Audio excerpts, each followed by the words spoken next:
All right, hello and welcome everyone. So, here at Alternative Assets, we talk a lot about different alternative asset classes, but it's rare that we talk to someone who has created an entirely new asset class from scratch. And our guest today, Kenny Rose, has done exactly that.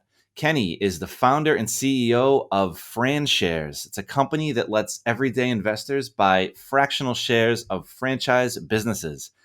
And with FranShares, Kenny has essentially created a new investable asset class, a new opportunity, really an entirely new market.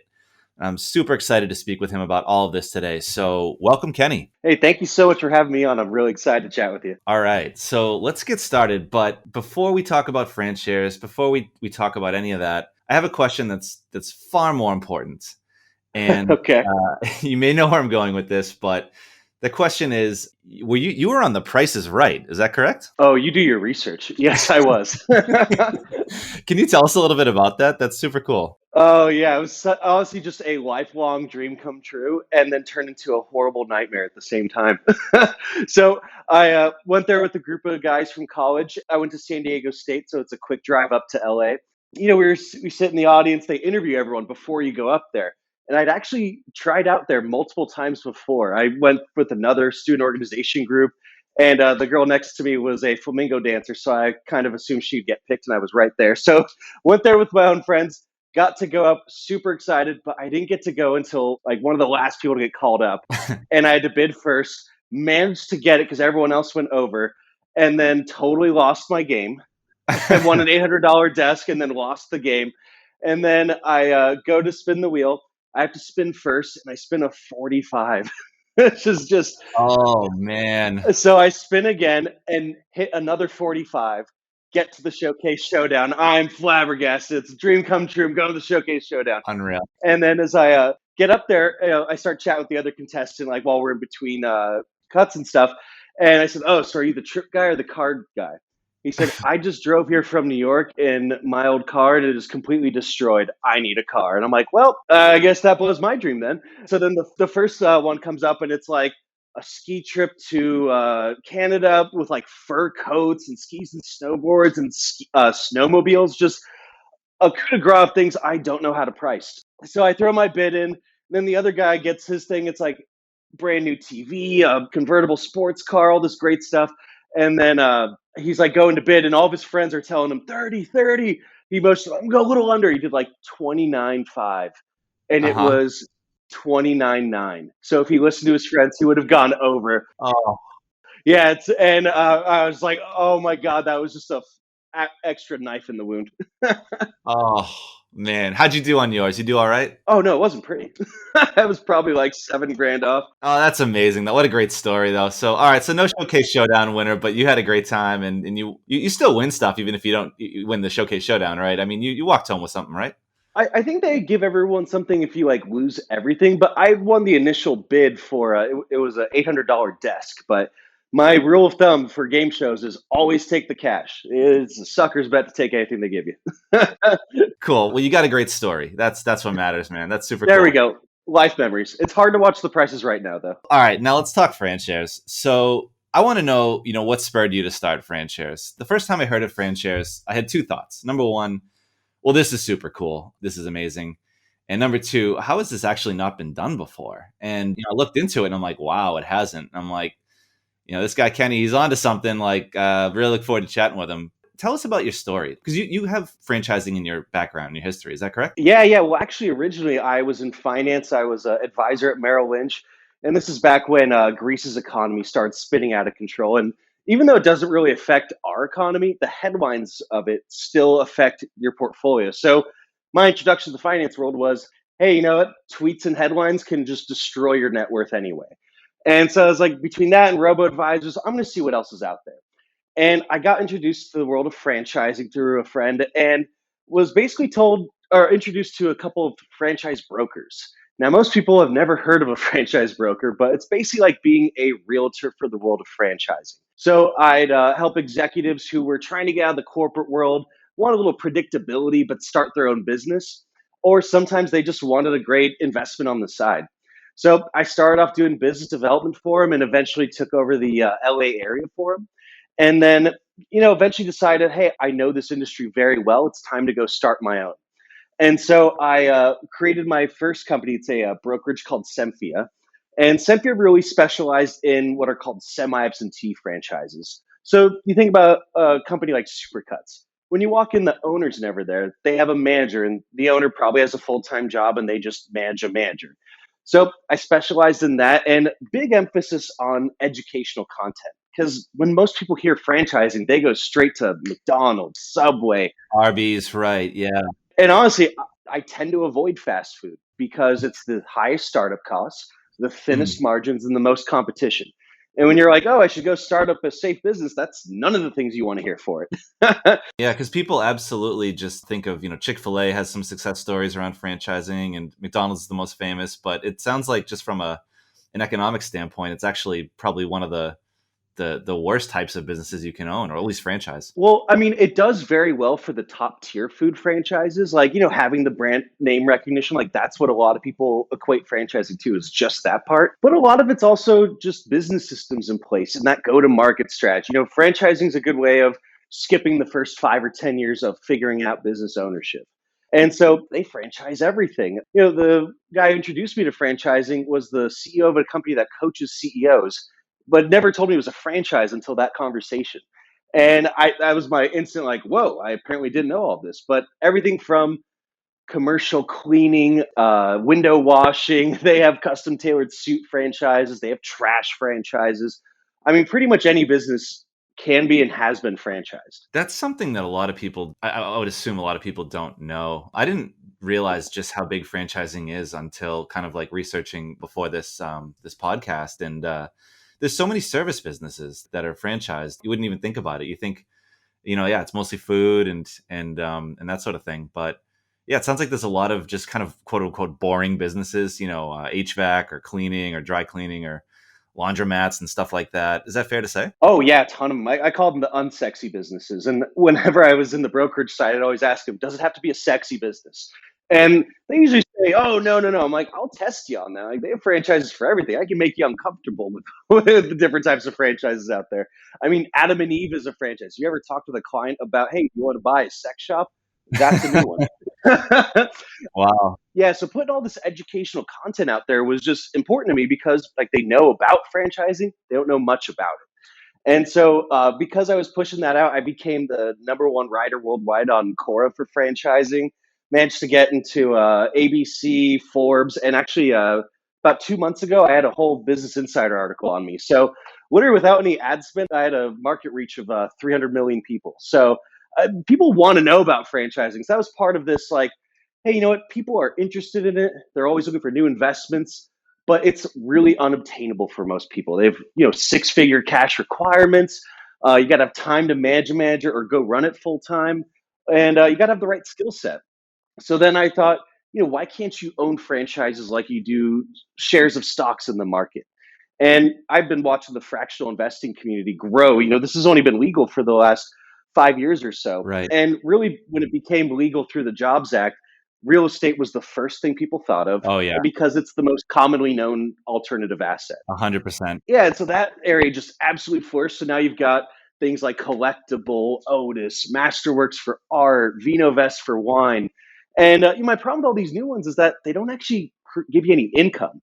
And as an investor, you got to diversify in a lot of ways, and part of it is you need income producing investments. So franchising gives you that income, it gives you equity appreciation, and it's just something that I think I mean, they already have been very interested so far. So it's exciting to get this, out to the rest of the country. That's awesome. Yeah, you're absolutely right. I mean, it's much rarer to have a fractional platform that also does dividends. Absolutely. They are out there. There are some for sure, but yeah, it's much rarer. And I think you're spot on with one of the problems there. So let's talk about getting set up. What were some of the struggles that you faced and challenges you faced in just getting this business set up, right? Like the Jobs Act changed everything 5 years ago. We know that. But still, I mean, after talking to folks at like Collectible and other companies, I've come to realize just how much work we're talking about, like over a year of work to get up get set up financially, legally. Did you face those kind of challenges as well, financial and legal challenges? And, tell us a little bit about that.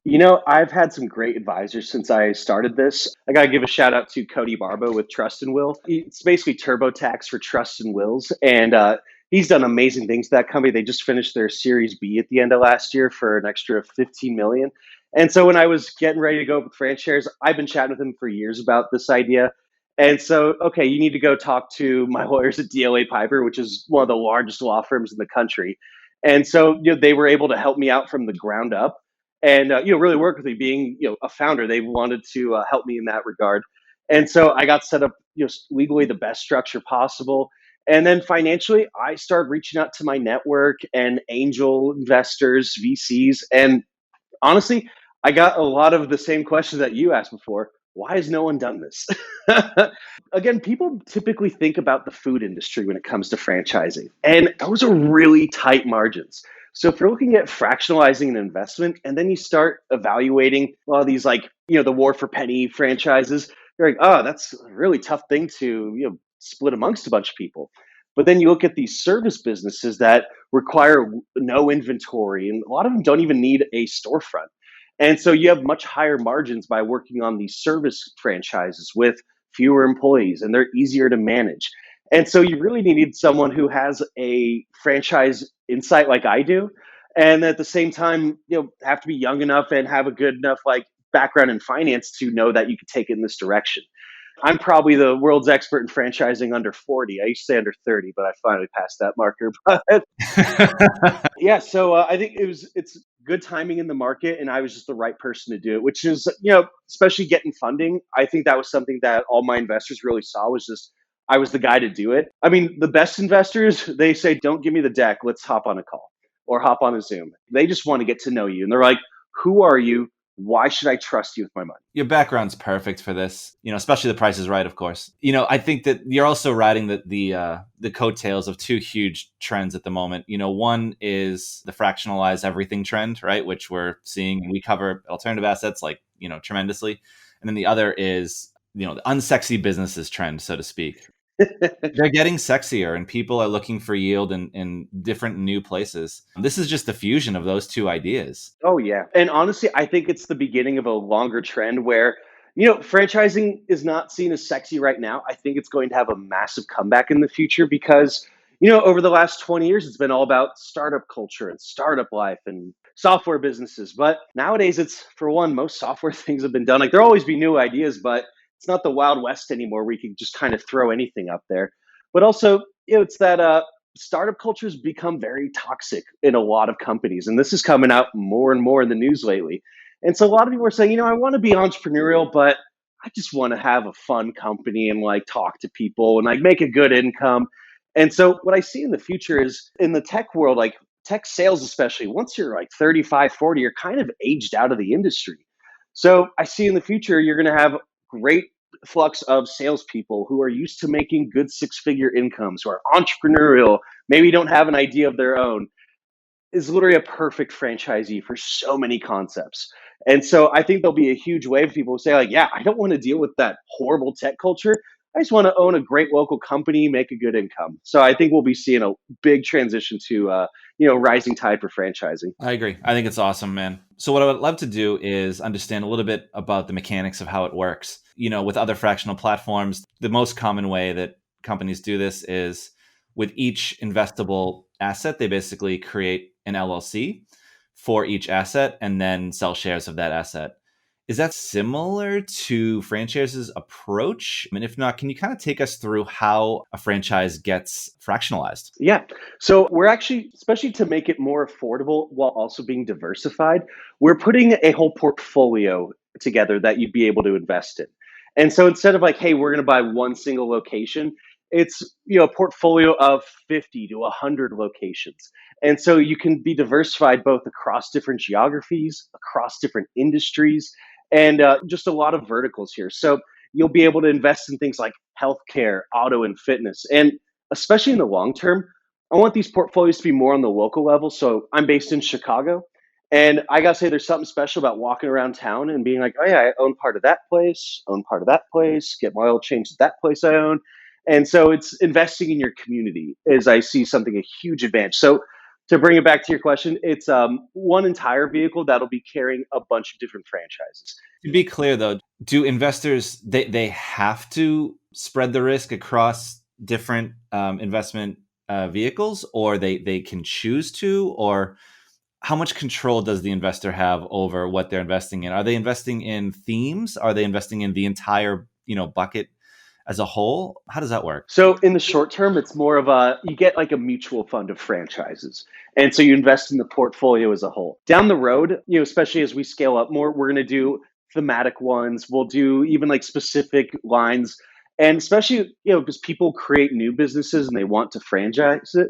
This is something that we'd be able to help them bring to market very quickly. Like if it's a very good concept with a great founding team, and they just need the operations and capital to go. I mean, we'd be able to create a 100 location brand overnight. Got it. Okay, interesting. So let's talk about the fees required. So how does this work? How are you actually able to do this without charging fees at all? Yeah. So when I was putting together FranShares, I did my research and I looked at every single other fractional investing platform and specifically what people didn't like about them. Number one by far was the fees.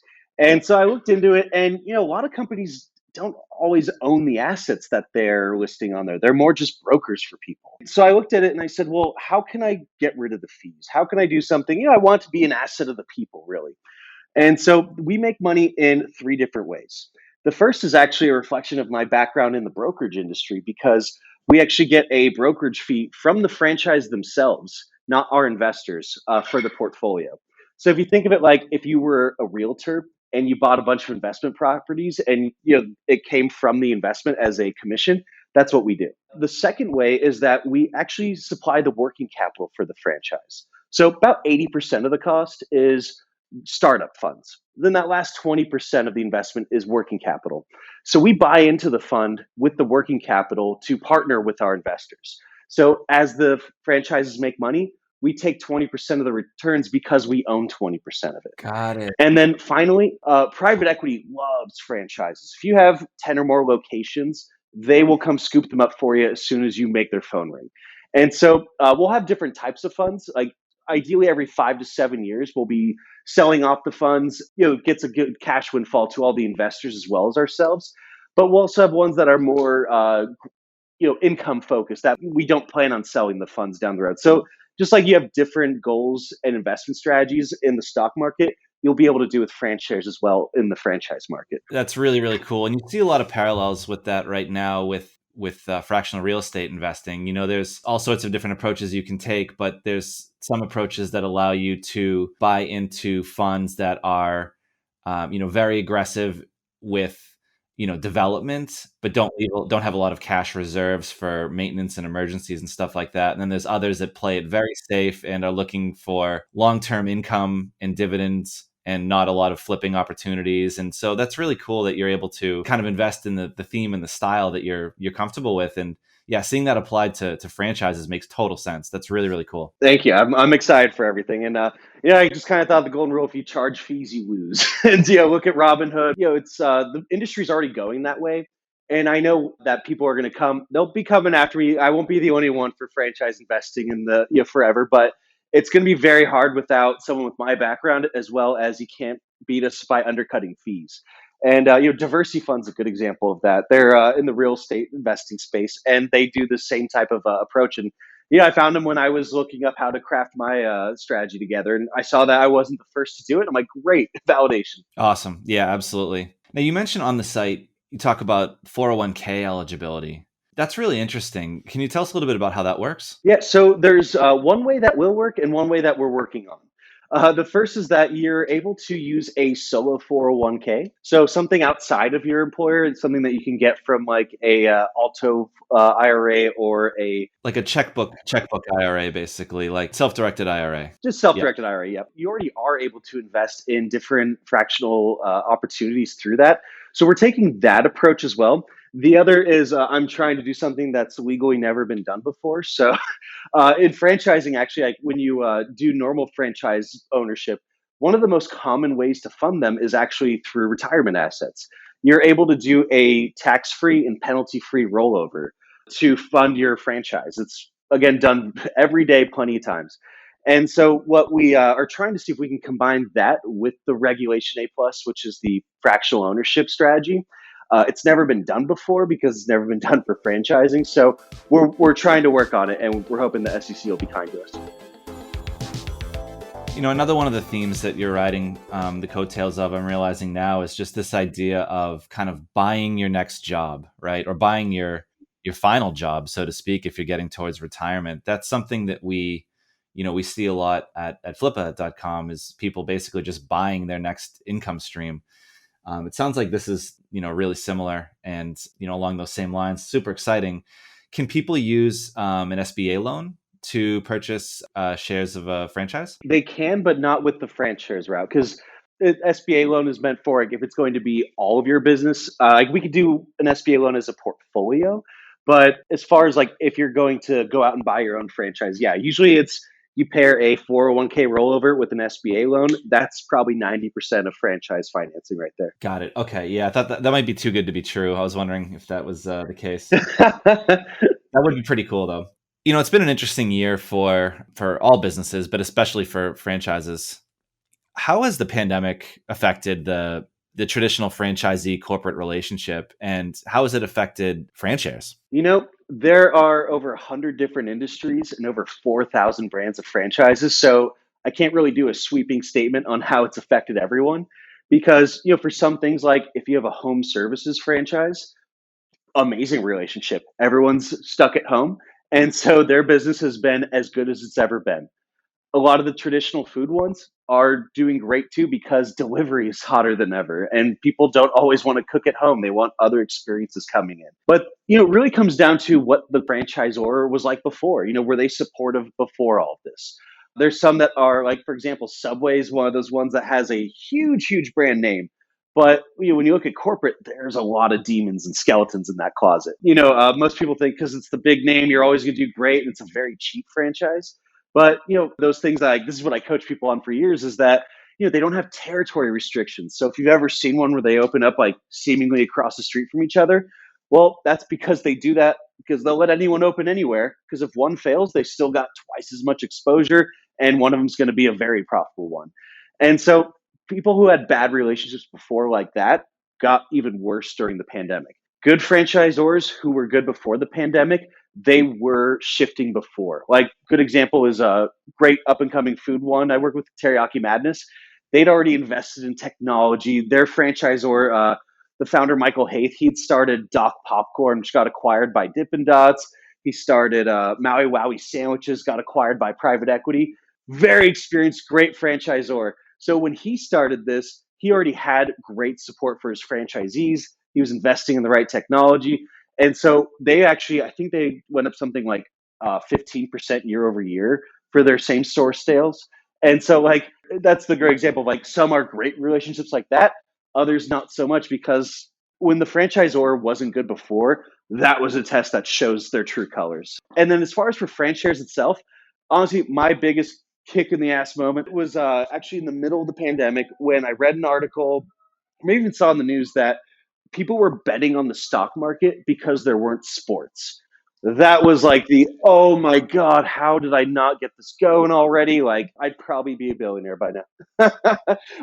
wishful thinking, but like a good alternative when the market's crazy like that. And like, you got Reddit versus Wall Street. It would have been a perfect time for franchise to have already been there. And so I think it's actually shown just even more reason why an asset class like this is needed because people need to diversify off Wall Street. They need to diversify from real estate. It's just like it's always been is that you need to diversify. Any financial advisor will tell you should have about 20% of your portfolio into alternative assets. It's to diversify, to decrease your risk, but also increase your upside. And so in the past, only accredited investors could invest in most of these things. But then with the Jobs Act a few years ago and the rise of fractional investing, this allowed retail level investors to gain access to all of these.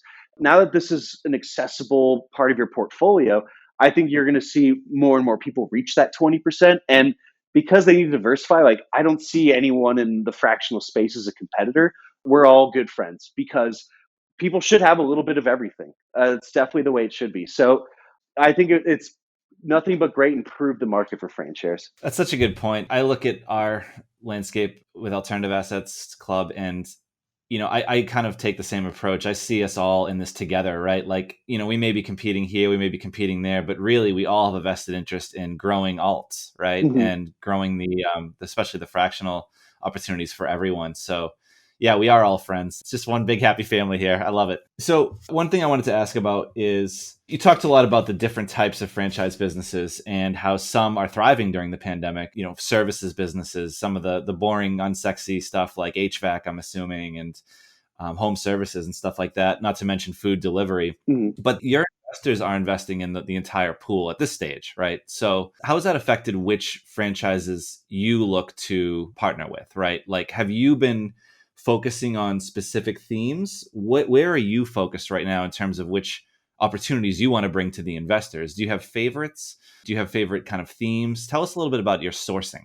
I mean, I definitely have favorites, but I can't give them all out because I'll give them out when it's available for everyone.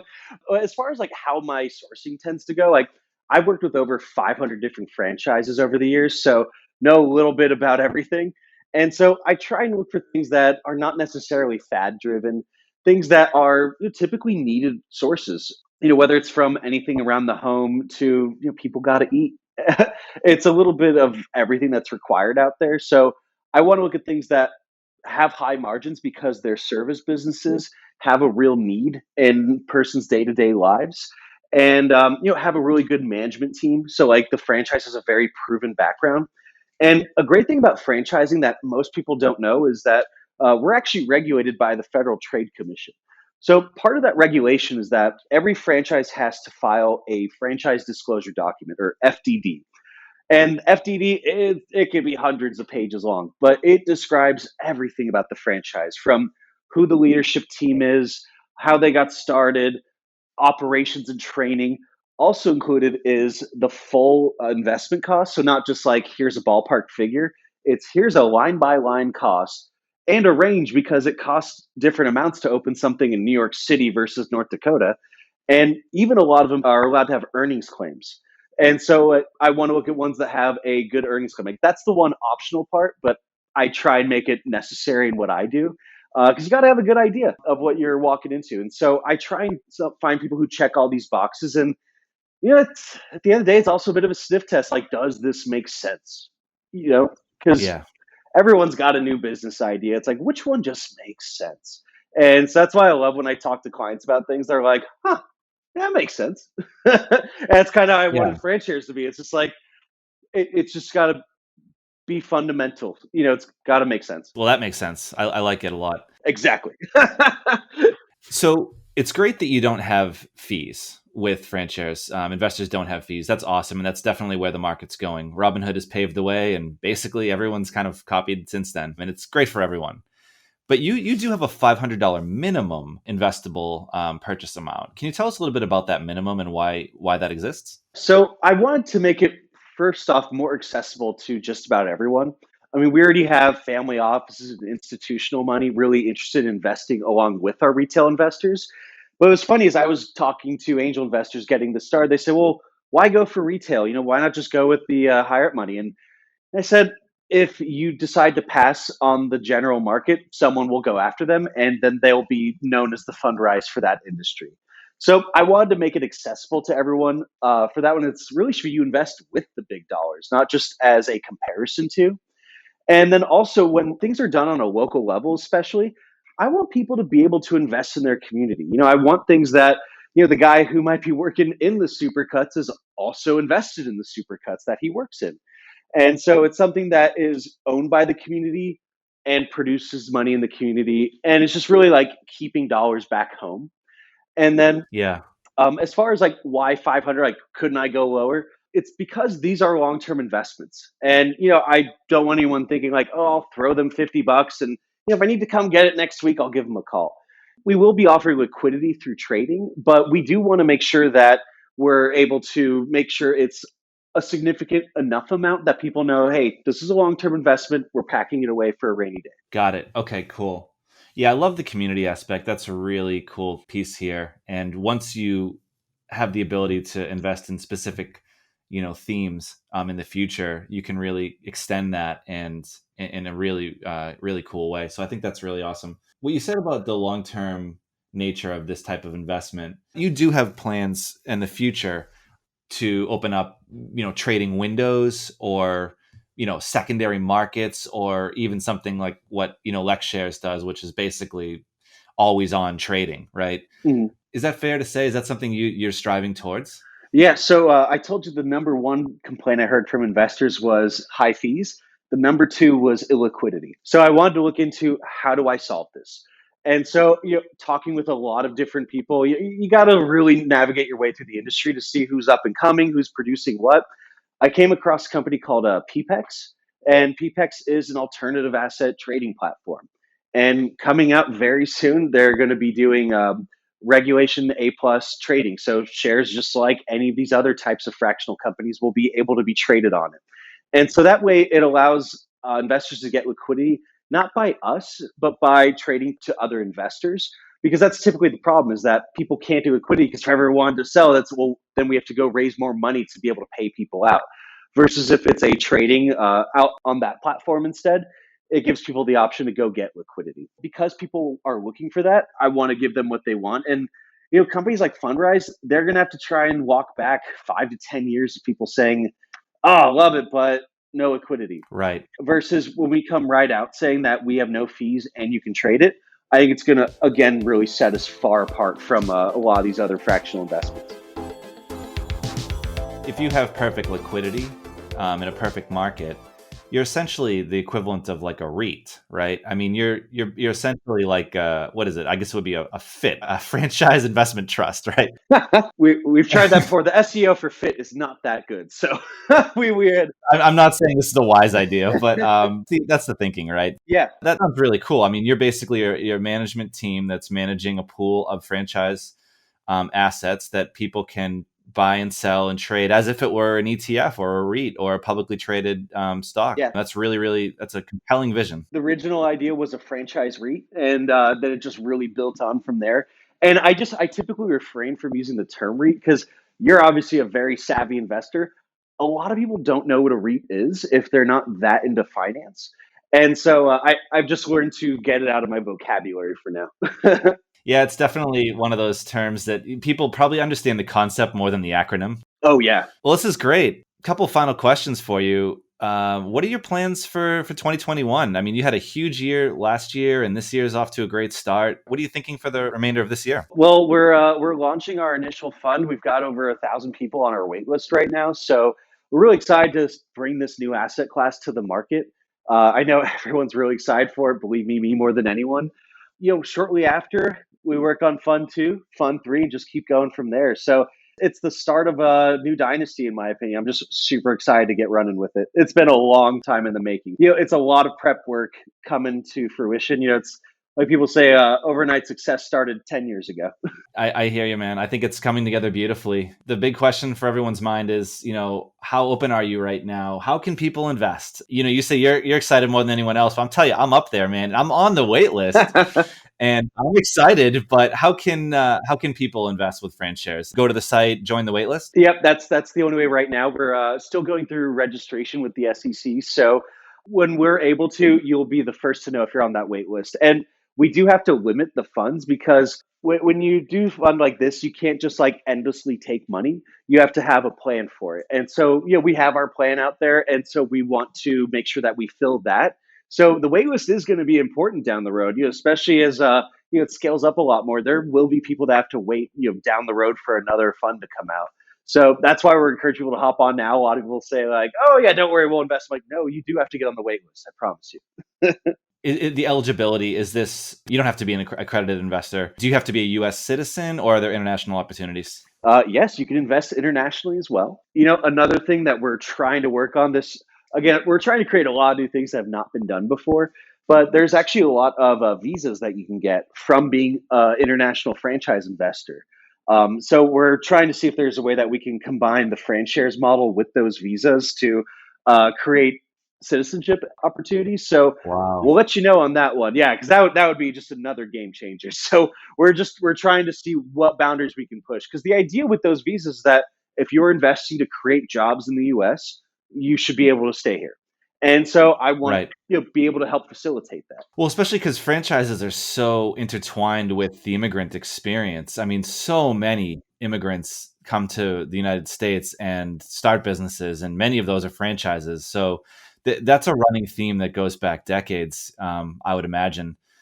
So it seems like the perfect kind of future next step. Doing something like that would be tremendous. It's interesting because back then, especially, franchises were a lot more affordable. It's a lot of rents, costs of things have gone up, things that were more affordable back in the day. And so now what we're trying to do is we're actually trying to make this way for people to start creating generational wealth. If you think about someone who traditionally works in like a hair care business or fast food place, it's just a clock in, clock out job, and they don't really see a long term opportunity there. So we want to apply the Chick-fil-A model to it. When I say that, do you know how much a Chick-fil-A franchise costs? I used to. Take a stab. I want to say $1 million. That's a very good guess. If you were to do everything outright, it would be about $1 million, maybe 1.3. But it actually only costs $10,000 to be a Chick-fil-A franchisee. That's right. Chick-fil-A is the one that they it's usually $1 million for a lot of fast food, but Chick-fil-A said no, we're gonna bring that way down. Is that right? Yep. If you read that article in The Hustle, I was actually their source on that. And we got on the phone. He's like, "This is too funny. I have your answer on Quora up for this. You're like the guy I wanted to talk to." I'm like, I love when that happens. But the reason behind it is that Chick-fil-A realized that people who work their way up and have gone through everything, they are really the best people to operate it. Not someone who came from a Fortune 500 background who's got cash and just says, "Okay, I'll do this as the next step." So what they said is, Right. let's get these best They've got the drive. They've got the hunger. They're the ones you want running the show. Yeah. exactly, and they're in the news all the time for such happy franchisees. Customers love them. Like it's just a great company. So I thought of it as, well, if we're pulling together funds and we need great people running it on every level, why not bring the Chick-fil-A model to every franchise? And so, especially with with so much going on, is that I wanted to think about how I could do my part, and especially with like social equality. And I thought, hey, a lot of times there's minorities who have no trajectory from like starting at this job in a fast food place. So if you can show them a route of like, hey, work your way up and you can run a location, run multiple locations, run a fund. You got franchise corporate after that. And so it's really creating just a great way for people to build their way up for future generations after them. While diversifying and spreading the risk, Yeah. right? Yep.